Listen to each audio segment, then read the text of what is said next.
So, do you tend to love your strengths, highlight your strengths, and then in areas where things get a little bit sticky, unfamiliar, unknown, the lamb portion of yourself, like I'm all about the lion, kind of avoid distress, put away, put off the sense of lamb.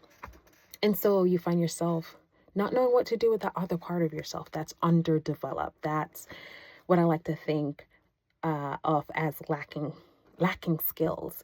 And so what many of us end up doing is what I came across another book. I'm just going down memory lane, clearly.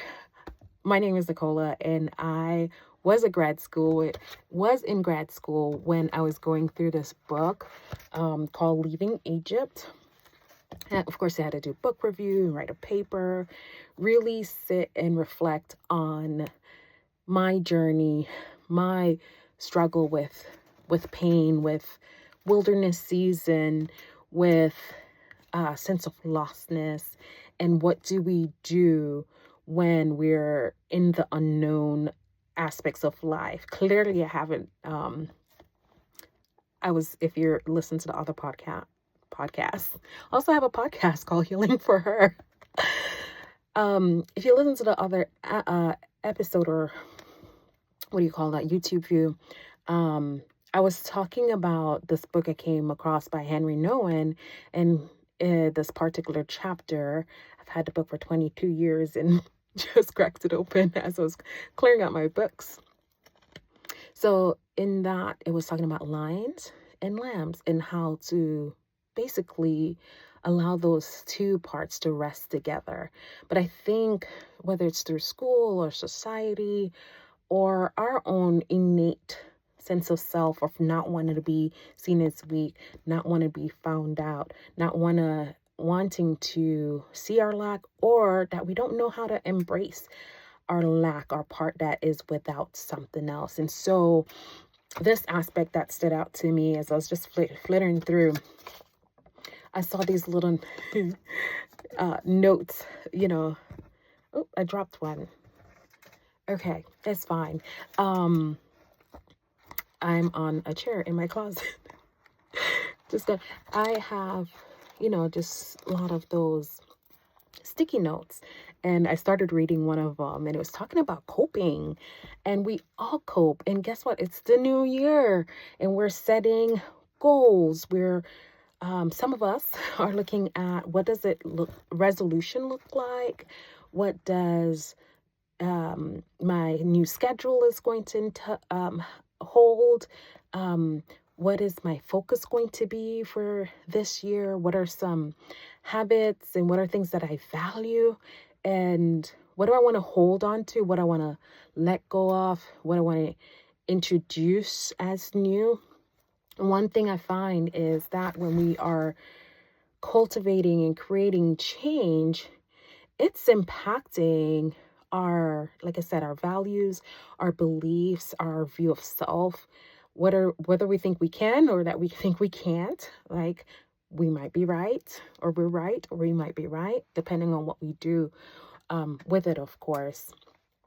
And so here we're talking about coping, and he's like, the exploration of the journey through Egypt, through hardship, through unforeseen circumstance. What do we do with it? And a lot of us, if you can raise your hand, I know I can. There are seasons where it got stuck on what was happening to me and didn't think of it like, in a sense that something was happening for me. Something hard is coming, and I question it. I question intentions towards me. I question, am I capable of doing this thing in front of me? And during those seasons, I didn't have a huge, let me try and see. Let me be curious. Let me ask for help. I just figured out ways to cope with what I didn't know. Bless. So if you're like me, we might dismiss a sense of curiosity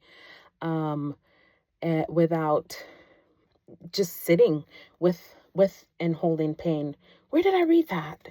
But basically, it's talking about how we kind of dismiss pain, try to put off the things that feel hard and uncomfortable.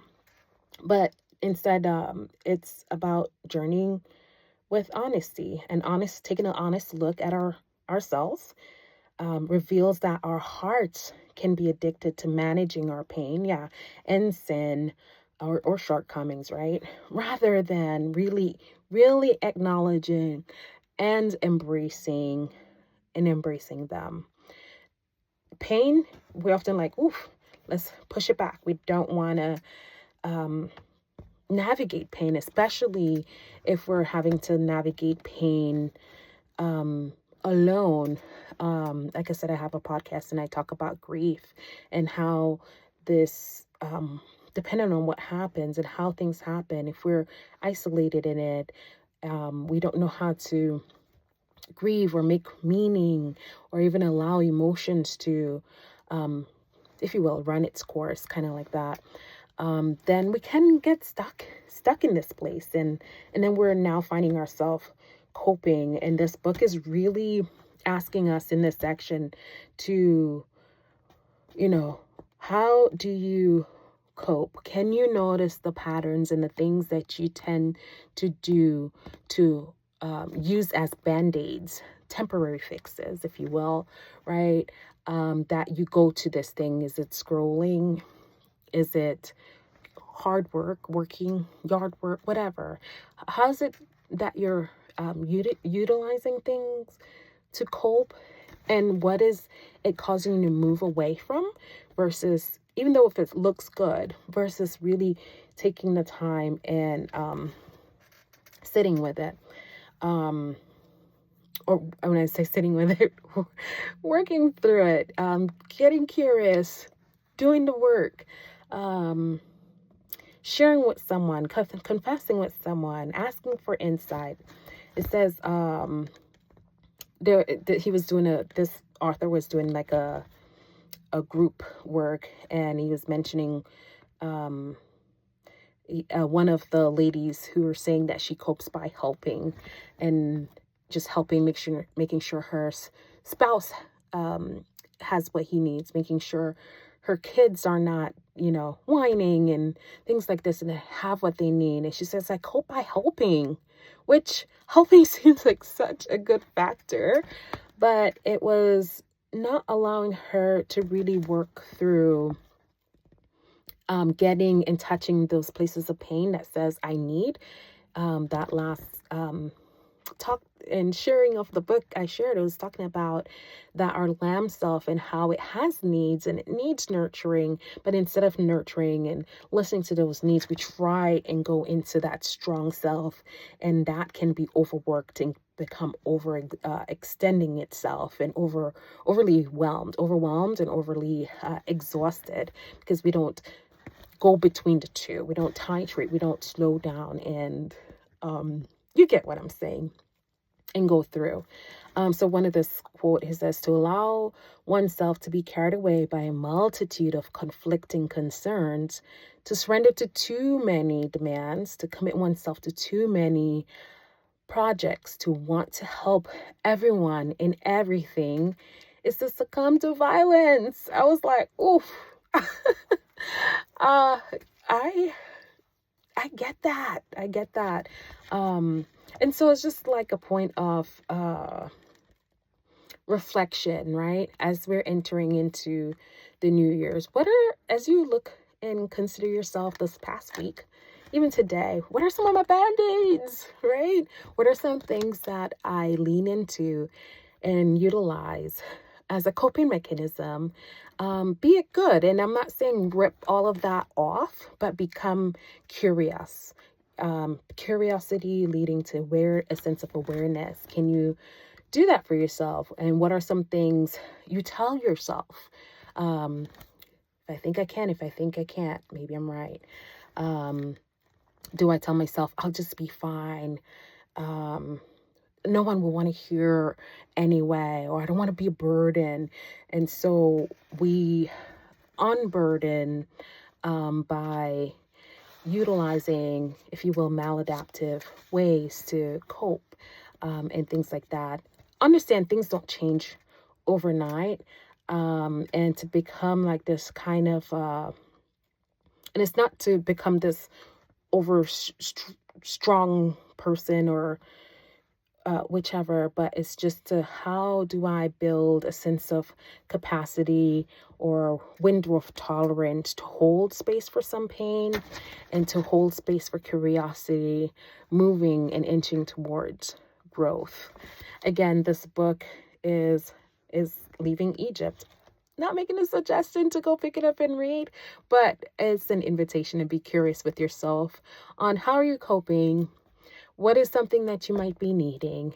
How can you resource yourself to implement these things?